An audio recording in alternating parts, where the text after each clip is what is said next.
나보다 잘생겼으니 성형을 한 것이 분명해. 빼액. 나도 뮤비 찍을 때 메이크업 시키지만 그래도 립스틱 바르면 여자. 빼액. 조셉 칸의 BTS에 대한 발언은 팬들에게 분노를 일으키는 저열함과는 별개로 미국 사회에서 성공한 아시안 아메리칸으로 사는 사람으로서 참 실망스러운 행태를 보여주었다는 점에서 개탄스럽다. 최근 트럼프 대통령이 CNN 간판 앵커인 돈 레몬과 농구 스타인 르브론 제임스를 두고 트위터로 멍청하다 덤,는 비난을 해 미국 전 아프리칸 아메리칸들의 공분을 산 일이 있다. 이는 역사적인 맥락 때문인데 흑인들의 지능이 백인들보다 열등하다. 특히 덤이라는 단어는 주장은 서구인들이 전통적으로 사용해온 대표적인 인종차별 담론이었기 때문이다.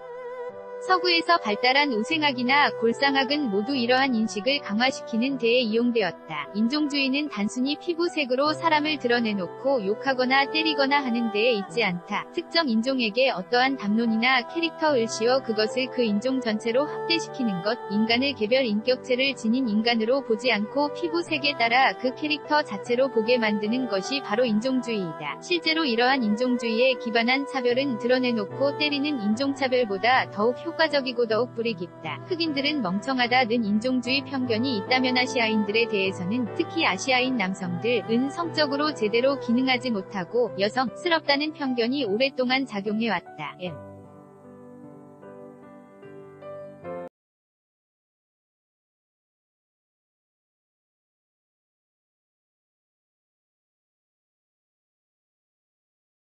속하는 사람들은 백인들 앞에서는 과하게 알란거리지만 동일한 인종들을 대할 때는 한없이 거만하고 열등한 존재들을 대하는 자세를 가진다. 이를 보통 어시밀레이션 과정을 거쳤다고 하며 저속하게는 트윈키 또는 바나나라고 부른다. 가끔 겉보기는 한국인인데 지나치게 큰 목소리로 영어로 얘기하며 한국 음식 앞에서 온 안면근육을 다 사용해 역겨움을 표시한다면 그는 트윈키일 확률이 유의미하게 높다. 아주 명백하게도 조셉 칸은 이번 비난 발언을 통해 본인이 후자임을 널리 선언한 듯하다. 결국은 내가 동화된 미국보다 열등하고 가난하고 촌스러운 어머니 아버지 나라에서 온 아티스트가 인기를 얻는 것이 꼴보기 싫고 딱히 비난할 거리는 찾을 수 없으니 근본적인 인종주의에서 자신의 뒤틀린 감정의 근거를 찾는 것이다. 조셉 칸은 스스로 부끄러워해야 한다. 스스로가 아시아계 미국인이면서 백인 인종주의자들이 앵무새처럼 외치는 대사를 내뱉게 된 것을 부끄러워해야 하며 가장 유연해야 할 대중문화 산업에 종사하면서 편견과 혐오로 가득 찬 발언을 하고 사과조차도 자신이 우월한 존재인 마냥 비아냥대는 태도로 일관하는 거만함을 부끄러워해야 한다. 정말 BTS가 실력적으로 열등하다고 생각하면 그에 대한 정당한 논거를 내놓던가 본인이 BTS의 작품보다 더 훌륭한 작품을 만들면 된다. 정확히 1년 전 미국 샬럿츠빌 백인 우월주의자들이 주스 윌 낫 리플레이스 어스 화이트 아메리카 어게인을 외치며 인종차별과 유색인종 혐오에 반대하는 한 여자아이를 차로 치어 죽였다. 이에 대해 트럼프 대통령은 양쪽 모두 잘못했고 양측 모두 좋은 사람들이라는 말도 안 되는 옹호를 한 바 있다. 그 이후 미국 내 인종차별이 그 어느 때보다 심화되고 있다는 부인할 수 없는 객관적 통계가 드러나고 있다. 영향력 있는 한 사람의 인종주의적 담론은 그 무엇보다도 강한 무기가 된다. 미국 사회가 한국 보이밴드의 인기에 위협을 느낄 수 있다는 것은 충분히 이해가 된다. 그러나 그 나팔수로 나선 것이 한국계 미국인 그리고 같은 대중산업에 종사하는 사람이라는 것이 아무 관련 없는 제3자인나조차도 부끄러울 뿐이다. 오랜만에 쓰는 글이 또 BTS 글 키키키윽 그러나 분노가 치밀었습니다. 신고